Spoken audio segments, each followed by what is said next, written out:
चलिए आज हम लोग एक्टिव और पैसिव को देखेंगे। एक्टिव और पैसिव किस तरह से हल करना है हमें एग्जाम में। तो एक्टिव से पैसिव पूछा जाता है और पैसिव से एक्टिव। तो ध्यान ये रखना है कि यहाँ पे क्या लिखा है, यहाँ चूज द एक्टिव लिखा है तो पैसिव ढूंढना है। मैं आपको बता दूं कि इम्परेटिव जो सेंटेंस होते हैं वो 3 तरह का होता है। अगर वो सलाह वाला सेंटेंस होगा तो क्लियरली वो जो होगा पहले V1 होंगे तब अदर वर्ड होते हैं, वो एक्टिव में होते हैं। और इसी का पैसिव लेट से शुरू होता है। तो क्लियरली है लेट से शुरू हुआ है पैसिव, और एक्टिव ढूंढना है। तो एक्टिव ढूंढना है तो V1 से ढूंढना है। अब देखना है ऑप्शन में कितने V1 से स्टार्ट हुए हैं, तो मात्र एक ही है जो V1 से स्टार्ट हुए। इस तरह से हमारा ऑप्शन नंबर सी सही हो जाएगा। तो इस तरह से आपको ध्यान देना है। सेंट फॉर ए डॉक्टर, यहाँ पे सलाह की बात की गई है तो सलाह वाला बात यहाँ पे ऐसी होगा। उसके बाद मैं आपको बता दूं कि टेंस से अगर रहेगा तो टेंस से में आपको क्या ध्यान रखना है कि टेंस में होते क्या है कि एक तो इंडिफिनिट का सेंटेंस होता है, एक इम्परफेक्ट का सेंटेंस होता है, एक परफेक्ट का सेंटेंस होता है। पहचान कैसे करेंगे? तो इंडिफिनिट की सेंटेंस में V1 या V5 या V2, अर्थात पास्ट में होंगे तो V2 होंगे, प्रेजेंट में होंगे तो V1 या V5 होंगे। लेकिन इम्परफेक्ट में होगा तो ING वाला वर्ड, ING वाला होगा, मतलब ING वाले जो भी वर्ब होंगे वो ING फॉर्म में होंगे। ये इम्परफेक्ट की पहचान ऐसे करते हैं। और परफेक्ट की पहचान कैसे करते हैं? तो या तो हैज लगा होगा, या तो हैव लगे होंगे, या तो हैड लगे होंगे।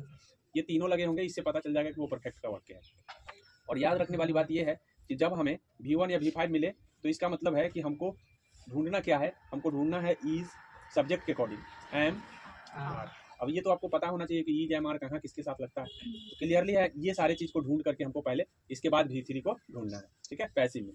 तो और अगर V2 लगा होगा तो हमको वाज और वेयर को ढूंढना है। बात समझे? वाज और वेयर वाले ऑप्शन को ढूंढना है, उसके बाद V3 वाले को ढूंढना है। मतलब ये ढूंढ करके हम पता करते हैं, हालांकि हम अभी कराएंगे तो पता चल जाएगा। अब यहाँ पे देखिए परफेक्ट वाले में क्या ढूंढना है, तो परफेक्ट वाले में बीन के बाद V3 ढूंढना है।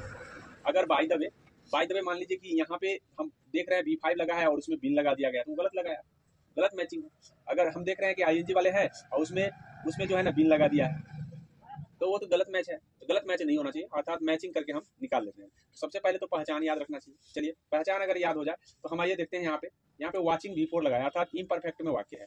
मैंने बोला कि ING वाले वर्ब जब देखिएगा तो आपको बीइंग शब्द ढूंढना है, BEING, बीइंग शब्द। अब बीइंग शब्द के बाद V3 को ढूंढना है। तो इस तरह से देख लेते हैं कितने ऑप्शन आए हैं यहाँ पे। तो यहाँ पे देखिए ना तो इसमें आया है, ना तो इसमें बीइंग आया है, ना तो यहाँ बीइंग आया हुआ है, ठीक है। यहाँ बीइंग आए हुए हैं और यहाँ पे भी ये तो खैर बीइंग आए भी नहीं किया। अब यहाँ देख लीजिए आई वॉज बीइंग वॉच्ड, ठीक है। तो ये सी सही हो जाएगा यहाँ, ठीक है। यहाँ पे ये जो ऑप्शन दिया हुआ है वो गलत दिया हुआ है। क्लियरली आपको पता चल गया कि जैसे ही इम्परफेक्ट वाक्य आएंगे तो हम क्या ढूंढेंगे। आइए समझते हैं हम। अगला हमने देखा यहाँ पे देखिए डिड। तो एक चीज और आपको याद रखना है, डिड, डू, डज, ये 3 चीज को अलग से याद कर लीजिए। जब डिड आए तो आपको वो एक्टिव में अगर है तो उसको पैसिव में ढूंढना है हमें। तो पैसिव में ढूंढने के लिए वाज को और वेयर को ढूंढना है डिड वाले के लिए। डू वाले के लिए वही होता है इज, आर और एम, सब्जेक्ट के अकॉर्डिंग ढूंढना है, ठीक है। तो यहाँ तो डिड आया है तो वाज वेयर वाले को ढूंढेंगे, लेकिन वाज ढूंढेंगे या वेयर ढूंढे। तो यहाँ देख लीजिए द रूम लिखा हुआ है, तो द रूम के लिए वाज ही लगता है, वाज वाले को सिर्फ ढूंढना है पहले, उसके बाद V3 को ढूंढना है। देखते हैं कितने वाज वाले आए। तो वाज वाले यहाँ पे देखे सिर्फ एक ही में वाज वाले, यहाँ वाज नहीं है, हैज लगा है, यहाँ तो लगाया ही नहीं है, और यहाँ पे ईज लगाया हुआ है। तो क्लियरली हम इससे पता कर लिए कि हमारा आंसर सी होने वाला, ठीक है। ऐसे हम ढूंढते हैं। बीइंग हम इम्परफेक्ट के लिए बताए हैं, अभी हम क्या बोले इसका मतलब तुमको सुना ही नहीं दिया। डिड, डज, डू, इन दोनों के लिए इज, एम, आर के ढूंढना है, इसके बाद V3 ढूंढना है। डिड के लिए वाज, वेयर ढूंढना है, इसके बाद V3 ढूंढना है। बीइंग कहाँ बोले, कहीं बोले बीइंग? पहले वाला याद आ गया क्या? बीइंग कहीं बोले ही नहीं। हाँ, उस ING वाले पहले वाले मैंने बोला था। क्लियर हो गया? तो इस तरह से हमने देखा कि हमको ढूंढना क्या था। तो हमें ढूंढना था वाज वेयर में से भी हमको सिर्फ वाज ढूंढना है, क्योंकि यहाँ द रूम सिंगुलर है, सिंगुलर के लिए वाज लगता है। वाज वाली एक ही ऑप्शन है, सी, आंसर आ गया, ठीक है। ये बात ध्यान रख लेना। आइए हम 4 नंबर सवाल को समझते हैं। 4 नंबर में सबसे पहले तो हम क्या करते हैं, वर्ब को पहचानते हैं। वर्ब पहचानने आना चाहिए। यहाँ देखिए वर्ब ये है रोड, क्योंकि राइट का ही रोड बना हुआ है, तो V2 है इसका मतलब। हमने बोला कि जब V2 आपको दिख जाए तो वाज वेयर वाले को ढूंढना है। क्या ढूंढना है? वाज या वेयर, ठीक है। और इसके बाद V3 को ढूंढना है, ठीक है। अब वाज वेयर वाले को ढूंढना है, V3 को ढूंढना है, तो हमको सबसे पहले वाज लगेगा या वेयर, यहाँ दिस लेटर हमको बता देगा। दिस लेटर कहता है वाज ढूंढेंगे, वेयर भी नहीं ढूंढेंगे, ठीक है। अब वाज वाले देख लेते हैं ऑप्शन, उसके बाद V3 वाले ढूंढेंगे। तो वाज यहाँ तो नहीं है, यहाँ है, यहाँ है, यहाँ है, 3 जगह हमें वाज मिला, लेकिन V3 यहाँ नहीं मिला, ठीक है। अब हमें दो जगह V3 मिल रहे हैं, एक तो यहाँ मिल रहे हैं और एक यहाँ मिल रहा है। अब यही दोनों को पहले टैली करना है, यही दोनों को क्या करना है, टैली करना है। अब ये दोनों को टैली करने का मतलब है कि देखिए यस्टरडे से शुरू किया है, कभी भी कोई भी सब्जेक्ट से शुरू होता है, कभी क्या कहते हैं दिन से, यस्टरडे और टुडे और टुमारो से शुरू नहीं होता। ये सब जो है एक प्रकार का विशेषण है, और विशेषण से कभी भी कोई सब्जेक्ट शुरू मतलब लाइन शुरू होता नहीं है। चलिए तो यहाँ पे देख लीजिए, यस्टरडे से तो शुरू होगा नहीं, तो गलत हो गया। अब यहाँ पे देखिए, यहाँ है दिस लेटर वाज, तो this letter was written by Neeraj yesterday, तो ये सही है, ठीक है, ये आपका सही हो जाएगा, सी वाला राइट आंसर आपका सी हो जाएगा यहाँ। चलिए 5 नंबर सवाल को देखिए। 5 नंबर सवाल जैसे ही आप देखें हैज, मैंने बोला हैज के लिए परफेक्ट होता है, और परफेक्ट में बीन आता है, इस बात को ध्यान रख लीजिएगा। पहले बीन आएगा तो V3 उसके बाद आएगा, तो इस बातों को आपको इतना ही शॉर्ट में याद रखना है कि सर हैज आया, इसका मतलब बीन के बाद V3 वाला कितने ऑप्शन आया है। मात्र इस ऑप्शन में बीन नहीं आया है तो गलत हो गया, इस ऑप्शन में बीन आया है, ठीक है, इस ऑप्शन में नहीं आया तो गलत हो गया, इस ऑप्शन में आया है। अब यहाँ पे देखना, ये है लेसन्स है, लेसन्स। अब लेसन्स के लिए हैज या हैव हम बोले हैं कि परफेक्ट में आते हैं, तो परफेक्ट में हैज या हैव आएंगे, इसके लिए हमको यहाँ का देखना होता है। यहाँ लेसन्स लिखा हुआ है यानी पुलर है, तो पुलर के लिए हैव लगाना है और सिंगुलर के लिए हैज लगाना है, तो यहाँ पे हैव वाला सही होगा इस बात को, क्योंकि लेसन्स है तो लेसन्स, तो यहाँ पे हैव लगा हुआ है तो राइट आंसर डी हो जाएगा। तो इस तरह से हम पहचान लेंगे। आइए हम समझते हैं अगले को। अगला नंबर सवाल देखिए, 6 नंबर, विल आ गया, और will never forget this experience.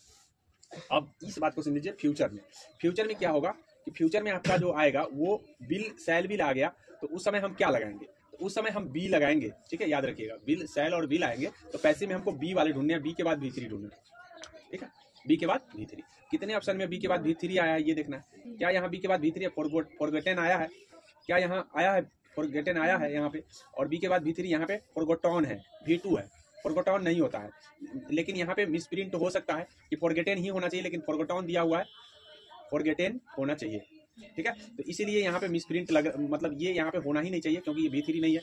अच्छा, उसके बाद है यहाँ पे देखिए, यहाँ पे बीन आ गया, तो बीन वाला तो आएगा नहीं क्योंकि बीन नहीं आते हैं, तो क्लियरली हमारे पास 2 ऑप्शन कट चुके हैं, 2 ही ऑप्शन बचा हुआ है। अब 2 ऑप्शन में देखना ये है कि यहाँ देखिए कि दिस एक्सपीरियंस कैन नॉट, क्या कैन इसमें आया, कहीं नहीं आया, क्या बिल वुड आया है, वुड आया है, कहीं नहीं आया, इसका मतलब सबके सब गलत है यहाँ पे, ठीक है, तो सही कौन होंगे सर, तो सही यहाँ अगर V3 दे दिया होता तब सही हो जाता, ये वाला सही होता, क्योंकि बिल नेवर बी हो जाता, ठीक है, तो यहाँ पे अगर हम ई लगा दें तो ये सही ऑप्शन हो जाएगा, ठीक है, इस बातों को ध्यान रखेंगे। आइए समझते हैं हम इस वाले को। She taught at the bigger, he laughed at the bigger। अब laughed at the bigger लिखा हुआ है, तो क्लियरली हमको ये देखना है कि यहाँ पे laughed द बिगर से शुरू होगा, लेकिन यहाँ पे लास्ट V2 है, तो V2 के लिए वाज आता है, और सब में वाज लगा हुआ है, और वाज के बाद V3 आएंगे, क्या आएंगे, V3। तो V3 देखना है कि कितने ऑप्शन में है, लाफ्ड है, बीइंग आ गया, गलत हो गया, बीइंग आ गया, गलत हो गया, तो 2 तो कट गया, अब 2 ही बचे हुए हैं। The bigger was laughed eight by him, यहाँ पे लिखा है the bigger was laughed eight को गायब कर दिया, तो गायब कुछ भी नहीं होता, प्रीपोजिशन जो भी है वो आएगा ही आएगा, तो क्लियरली यहाँ पे कौन हो जाएगा, ये कट गया, तो ए आंसर हो जाएगा। इस तरह से हम पहचान लेंगे। आइए 8 नंबर को समझते हैं। 8 नंबर में क्या कहा, बिल आ गया, यहाँ पे देखिए बिल आया, तो बिल आया तो इसका मतलब है बिल के बाद यहाँ पे नॉट आया, बी आया, तो ऑलरेडी ये पैसिव दिया हुआ है, क्योंकि यहाँ एक्टिव चुनना है, देख लीजिए बी पैसिव में आता है, बिल के बाद बी V3 पैसिव में आता है, तो पैसिव है तो एक्टिव चुनना है, तो हमको पता है कि बिल के बाद V1 वाले ढूंढने हैं, बिल के बाद जब हम बिल के बाद V1 रहता है तो हम बी ढूंढते हैं और V3 ढूंढते हैं, ठीक है, तो बी और V3 दिया हुआ है तो हम क्या ढूंढेंगे, बिल और V1 वाले ढूंढेंगे, बिल के बाद जो भी होगा वो V1 में होंगे। ऐसे ऑप्शन कितने हैं देख लेते हैं, ऐसे ऑप्शन आपको देखना है कि कितने ऑप्शन में बिल के बाद V1 आया, तो यहाँ देखिए ये तो बिल से स्टार्ट कर दिया, तो गलती कर दिया, ठीक है, गलती है। यहाँ देखिए बिल है, बिल नॉट तो आएंगे ही, क्योंकि नॉट आया हुआ है यहाँ पे, तो नॉट आएगा, ठीक है, ध्यान रखिएगा।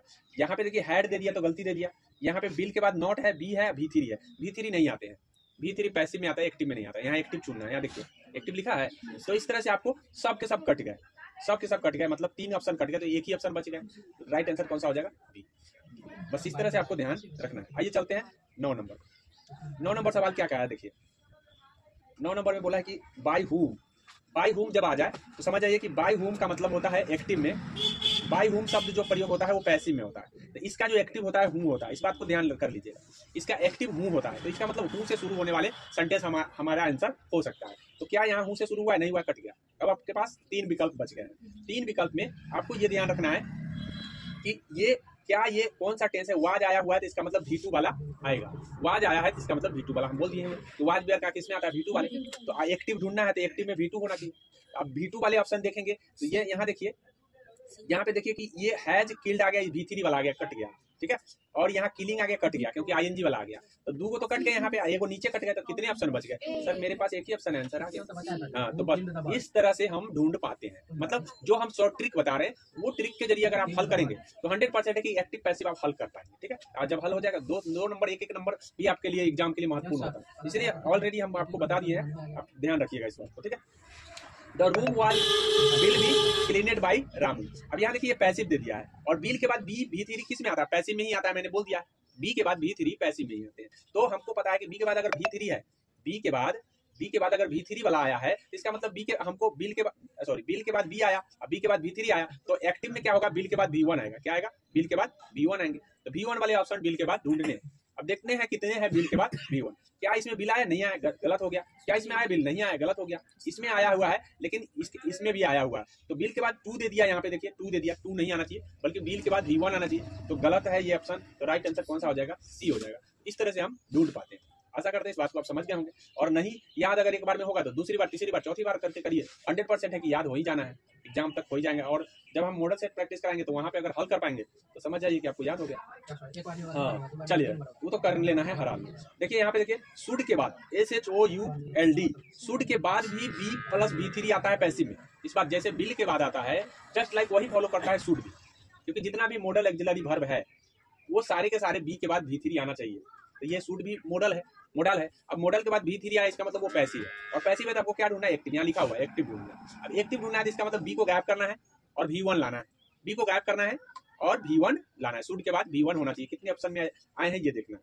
अब ये इस ऑप्शन को ढूंढने के लिए आप देखिए, लेकिन एक चीज है, शुड का जैसे कहने का मतलब है कि अगर यहाँ पे शुड आया है तो 2 सेंस में प्रयोग होते हैं, एक तो इंपरेटिव सेंटेंस में शुरू होते हैं, इंपरेटिव, एक इंपरेटिव के साथ साथ एक मोडाल भर में भी शुड का प्रयोग किया जाता है, मोडाल के लिए प्रयोग किए जाते हैं। तो इंपरेटिव सेंटेंस जब होंगे तो उसमें शुड नहीं आएंगे, एक्टिव से पैसिव होगा, सॉरी पैसिव से एक्टिव होगा तो शुड नहीं आएगा।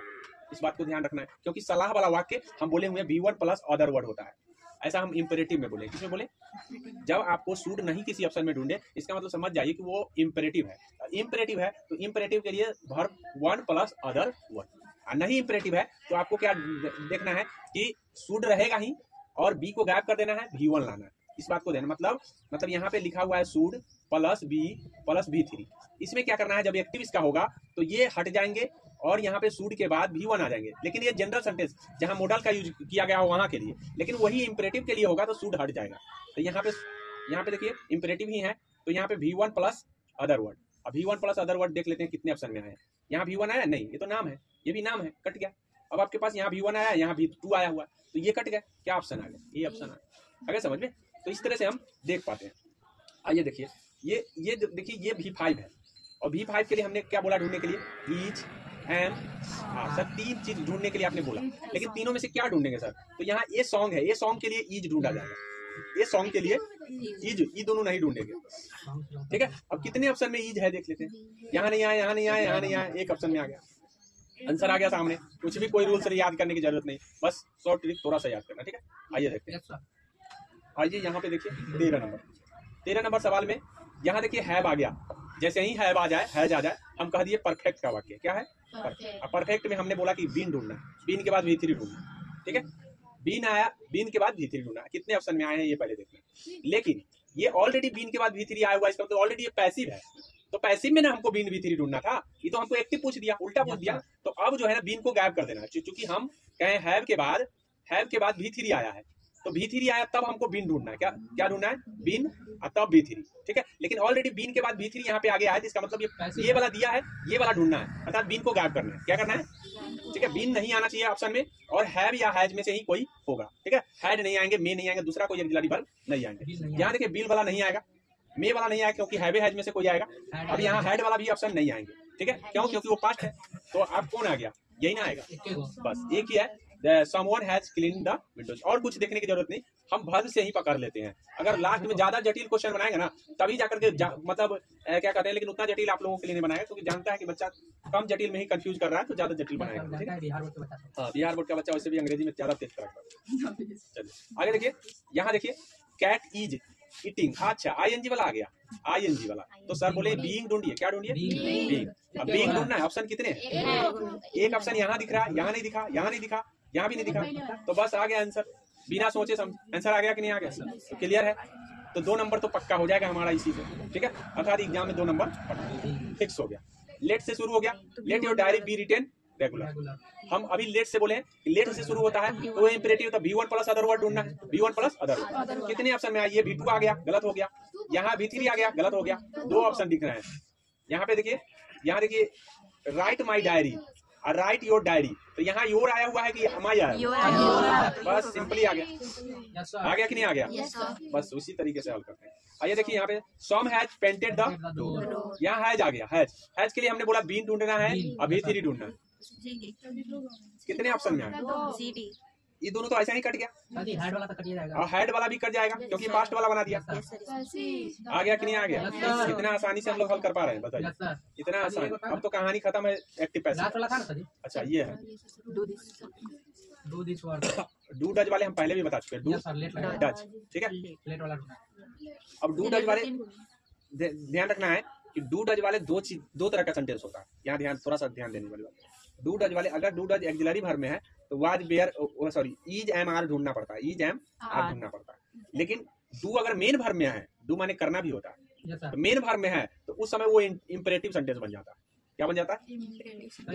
तो इंपरेटिव सेंटेंस में ऑर्डर वाला होता है, और ऑर्डर वाला सेंटेंस डू दिस वर्क, इस काम को करो, ऑर्डर दे रहे हैं, सलाह वाला नहीं है। तो सलाह वाला नहीं है, अगर वो ऑर्डर वाला है तो लेट से शुरू होगा उसका पैसिव।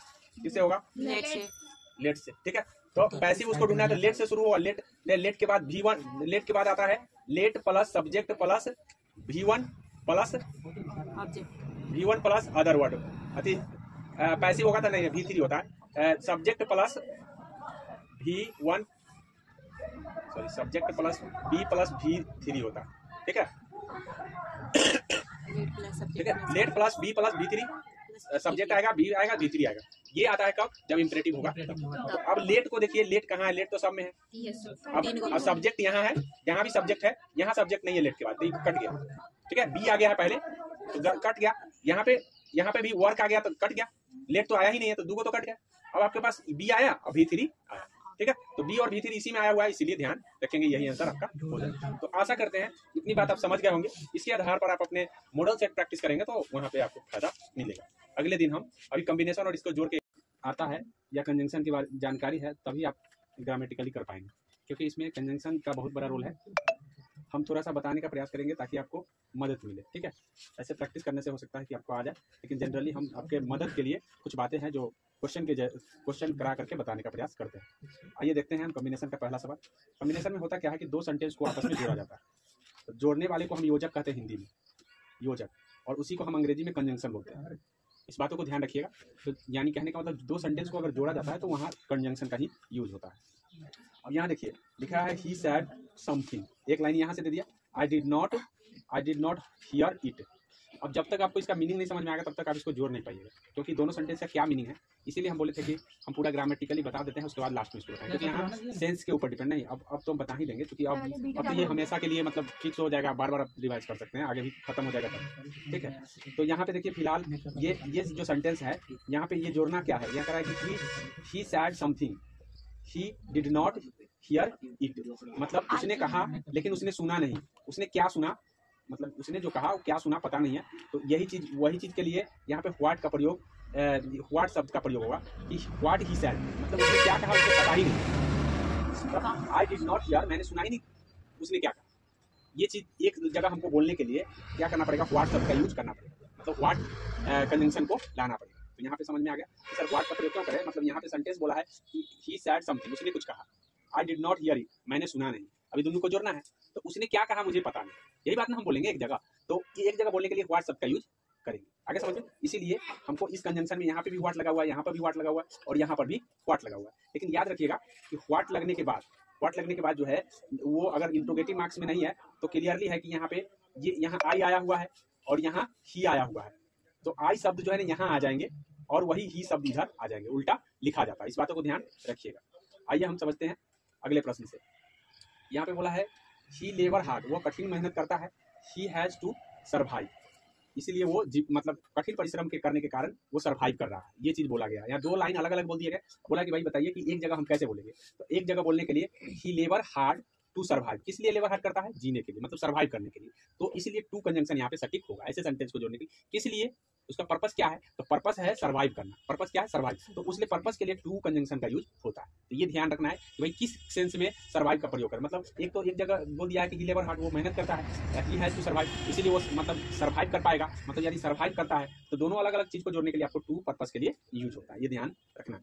आइए हम तीसरे लाइन को समझते हैं। तीसरा लाइन में बोला है द फ्लैट कॉट फायर, जो फ्लैट है वो पकड़ा है, कॉट फायर, ठीक है, और all the things were burned, जैसे ही आग पकड़ा सभी वस्तु जल गई। ये बोला है कि फ्लैट कॉट फायर, मतलब फ्लैट में आग लगी और सभी वस्तु जल गई। दो अलग अलग सेंटेंस बोला, अब दोनों को एक जगह हमको जोड़ना है, तो यहाँ पे है all things was burned, all things was burned when, मतलब मतलब टाइमिंग बताना है, तो टाइमिंग बताने के लिए, क्योंकि किस समय जल गई, जिस समय आग लगा, तो टाइमिंग बताने के लिए व्हेन कंजंक्शन का यूज करते हैं। याद रखें व्हेन कंजंक्शन का यूज कहाँ करते हैं, जब टाइमिंग बताना हो, तो व्हेन कंजंक्शन का यहाँ पे टाइमिंग ही बताना है, क्योंकि आग लगने के समय सारा वस्तु क्या हो गया, जल गया, जैसे ही आग लगा वैसे ही जल गया, मतलब उसी समय जल गया, तो इसका मतलब है कि टाइमिंग बताना है, टाइमिंग बताने के लिए व्हेन कंजंक्शन का यूज करते हैं। तो ये सेंटेंस जब तक हम प्रैक्टिस नहीं करेंगे तब तक कॉम्बिनेशन आता नहीं है किसी को, ठीक है। कॉम्बिनेशन में होता है कि अपने से जोड़ने का प्रयास करिएगा, तब जोड़ते जोड़ते आपको जोड़ने आ जाता है, ठीक है, इसलिए हम तरीका बता रहे हैं।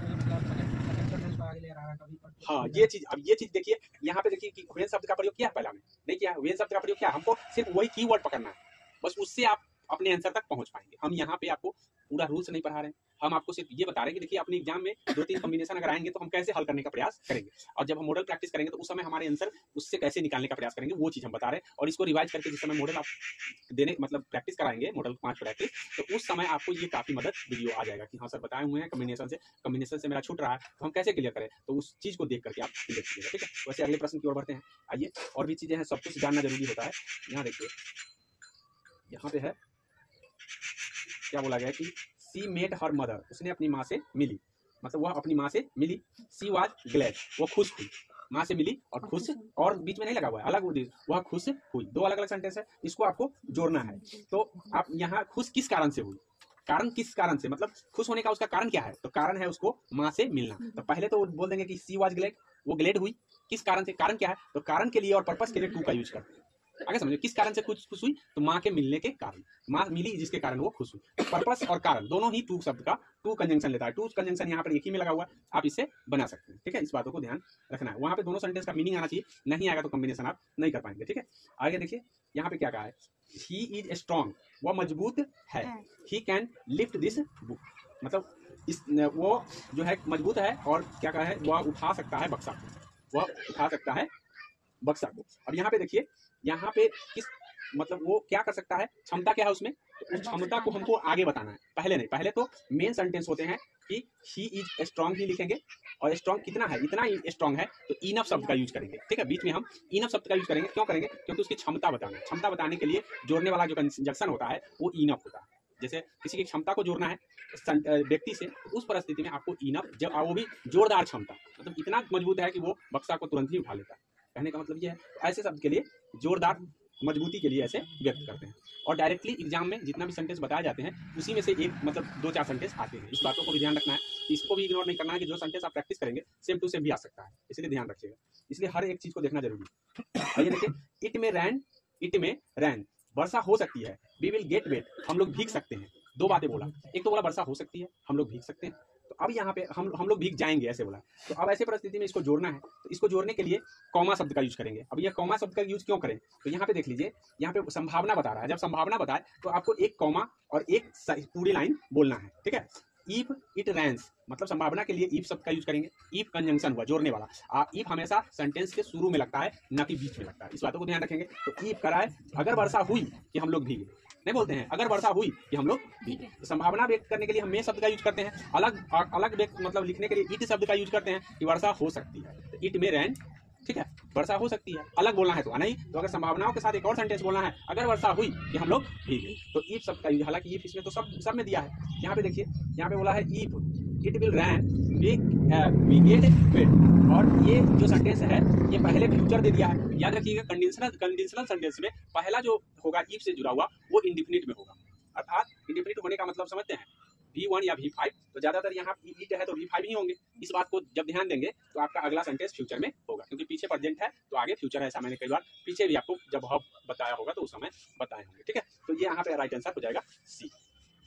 अब यहाँ पे देखिए अगला क्या कहा है, she ran out of the room, वो घर से क्या है बाहर आई दौड़कर, और सी वाज स्क्रीमिंग, वो चिल्लाने लगी, वह घर से दौड़ के भागी और चिल्लाने लगी, ये चीज बोला गया। तो यहाँ पे सेंटेंस जब हमको जोड़ना है तो यहाँ पे देखिए, यहाँ सबसे पहले तो ये देखिए ये पास्ट में है, तो काटने का तरीका है कि पास्ट में है तो पास्ट में ही जाएगा। यहाँ पे दे दिया है रन शब्द देने से ये कट गया, काटना आप निगेटिविटी को समझ लीजिए। यहाँ पे देखिए ये परफेक्ट में कोई लाइन नहीं है, परफेक्ट में दे दिया है तो ये कट गया, दो कट गया। काटने का तरीका बताना है, ठीक है, काटने के तरीके से भी आप हल कर सकते हैं। अब आपके पास दो सेंटेंस बचे, he she ran out of the room, she ran to the room, तो टू का प्रयोग है कि ऑफ का प्रयोग, ऑफ का प्रयोग है, तो जनरली ऑफ का प्रयोग है तो आप कह देंगे कि सर डी होगा इसका आंसर। ये सर जी वहाँ रूम के जगह पे दूसरा चीज लिखा क्या है, ROM लिखा। हाँ वो छोड़िए ना, वो तो खैर स्पेलिंग मिस्टेक हो गया, लेकिन सपोज दैट एक बात है कि ऐसे इस तरीके से हम भी बना सकते हैं। मतलब ये तरीका होता है जब हमारे पास कोई ऑप्शन ना हो, समझ में ना आए, तो ऐसे करके भी हम बना सकते हैं। कभी कभी इजी ज्यादा देंगे तो आप इस तरीके से बना सकते हैं। तो आप अपने पास पूरे दिमाग रखना है, किसी भी तरीके से हल करने का प्रयास करना, ठीक है। आइए देखते हैं अगले, he works hard he felt tired, मतलब क्या है कि वो काफी मेहनत किया, वर्क हार्ड मतलब वह कठिन परिश्रम किया और वह थक गया। क्या हो गया, थक गया। अब ऐसे परिस्थिति में किस कारण से थका, तो कारण उसका है हार्ड परिश्रम करने का, ठीक है। तो पर्पस के लिए हम टू का प्रयोग करते हैं, अगर टू नहीं है तो सो का भी प्रयोग कर लेते हैं, टू और सो दोनों का भी प्रयोग करते हैं। अब यहाँ पे वो बात हमको नहीं देखना है, हमको यहाँ देखना है। मतलब हम ऐसे भी सोचते हैं कि वो काहे थका, तो इसलिए कि वो काम किया, बोलते हैं ना, इसलिए कि वो काम किया। तो मतलब मेन चीज है उसका काम कौन किया, थकने का काम। मतलब टायर्ड कब क्या है हुआ, तो काम किया तो थक गया, तो किसके कारण से, तो कारण आपका है काम करने का। तो यहाँ पे देख लीजिए, यहाँ लिखा है ही वर्क हार्ड बट शब्द का यूज हम करते हैं दो एक पॉजिटिव और एक निगेटिव सेंटेंस। तो पॉजिटिव और एक निगेटिव सेंटेंस नहीं है, मतलब एक पॉजिटिव हो और एक निगेटिव हो, तो उसके लिए हम बट का, तो बट लगाया है इसलिए गलत हो गया। आगे समझ में, यहाँ पे देखिए, यहाँ पे सो लगा है, यहाँ भी सो लगा है, तो दोनों को छोड़ देंगे, टू को देख लेंगे। He felt tired to work hard, तो उसका पर्पस वर्क हार्ड करना पर्पस नहीं था, ठीक है। वो तो काम करना ही है, उसका पर्पस नहीं है, वो उद्देश्य नहीं कहते हैं। काम कोई मेहनत करता है तो वो उसका उद्देश्य नहीं होता मेहनत करना, बल्कि वो कुछ पाने के लिए मेहनत करता है, तो इसीलिए पर्पस नहीं है, इसलिए टू का प्रयोग यहाँ पे गलत। तो अब आपके पास दो ऑप्शन है, दोनों को देख लीजिए और उसके हिसाब से आप मिला लीजिए। ही वर्क हार्ड और ही फेल्ट टायर्ड, तो पहले ये जो है ना याद रखिएगा कि पहले मेन सेंटेंस ही होते हैं, बाद में आपका मेन सेंटेंस के बाद जो उससे जुड़ा हुआ सेंटेंस होता है वो होता है। तो मेन सेंटेंस क्या है, ही वर्क हार्ड। आगे समझ, तो राइट आंसर हो जाएगा इसका, ठीक है। तो आशा करते हैं इस बात को आप समझ गए होंगे और इस तरह से आप करने का प्रयास करेंगे, देखिएगा अगर बनेगा तो ठीक है, नहीं तो फिर आगे समझाने का प्रयास करेंगे। Many were called few were chosen, बहुत सारे मतलब बोले गए और कुछ ही मतलब चुने गए, ये चीज बोला गया। बहुत बोलने को तो बहुत है, लेकिन चुनने के लिए कुछ ही है, ये चीज है। तो कहने का मतलब है ऐसे सेंटेंस को जोड़ने के लिए आप एक तरफ तो है कि बहुत एक्सेप्ट कर रहे हैं बहुतों को, एक तरफ क्या कर रहे हैं, ले रहे हैं कमों को, तो एगो पॉजिटिव एगो निगेटिव हो गया, तो बट शब्द का यूज होगा। क्या होगा, बट शब्द का यूज होगा। तो बट कितने में लगे हैं, एक ही में लगे, हाँ, एक पॉजिटिव और एक निगेटिव सेंस देगा तो बट यूज होगा। इस बातों को ध्यान रखें, और दोनों सेम सेंस देगा, पॉजिटिव देगा तो एंड शब्द का यूज होता है। इस बातों को ध्यान रखेंगे। यहाँ पे देखिए, द फॉग डिसअपियर्ड, जो फॉग है मतलब धुंध है वो गायब हो गया। द सन हैड राइजन, जब सूरज निकला होगा तभी ने धुआं गायब हुआ होगा, मतलब धूप कहते हैं, धुंध गायब हुआ होगा। तो वही चीज है, पहले हमको ये वाला सेंटेंस देना है, द सन हैड राइजन लिखना है। क्या है, द सन हैड राइजन आना है, तो यहाँ पे देख लीजिए ये पार्टिसिपल में भी जा सकता है कि सन फॉग को गायब होने का क्या मतलब है, फॉग को गायब होने का मतलब है कि डिसअपियर्ड किसी का हो जाना। तो यहाँ देखिए ये कॉमा देके जब हम करेंगे ना तो टेंस बदलेंगे, ठीक है, कॉमा देके करेंगे तो टेंस बदलना पड़ेगा। यहाँ पे देखिए सन हैविंग राइजन, क्योंकि ऑथेंटिक बात है, ऑथेंटिक वर्ड हमेशा क्या होता है कि या तो पार्टिसिपल में लिखा जाता है और नहीं तो जो सेंटेंस रहता है जिसमें उसी में लिखा जाता है। तो यहाँ पे हम सन हैविंग राइजन इसलिए लिखे क्योंकि हम इसको पार्टिसिपल के रूप में, सूरज को उगते ही धुंध गायब हो गया। अब सूरज को विशेष